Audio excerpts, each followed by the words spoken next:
Capricorn, your week commencing the 30th of June forecast still has the sun in the part of your chart to do with trying to reach accords, set boundaries, work on better understanding around all sorts of relationships. Now, it is forging a very energized link to Mars and initially the Moon at the start of the week.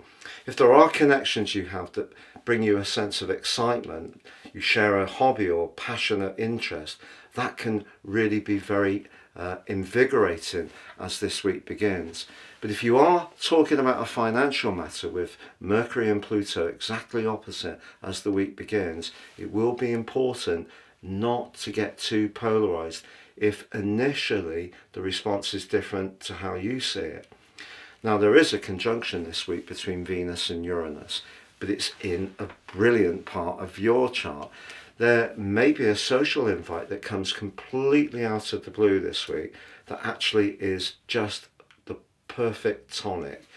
Sometimes when we do things in a very unexpected or random way, they can be much more enjoyable than something that's very pre-planned, and that could be exactly what plays out.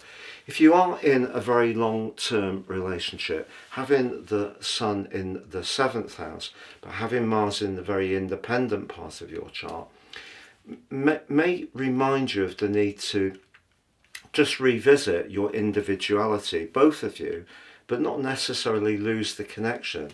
Sometimes if we have our own interests, our own hobbies, our own friendships, when we come back into the union, we have things to share. There is a sense of spontaneity and stimulation. But also, there is an opportunity with Venus in a conjunction with Uranus that just by being with friends and hanging out, there may be someone you're going to encounter who's just great fun, really makes you laugh, is perhaps a little bit different, original, provocative, and that all can add to the colour and flavour and texture of this week.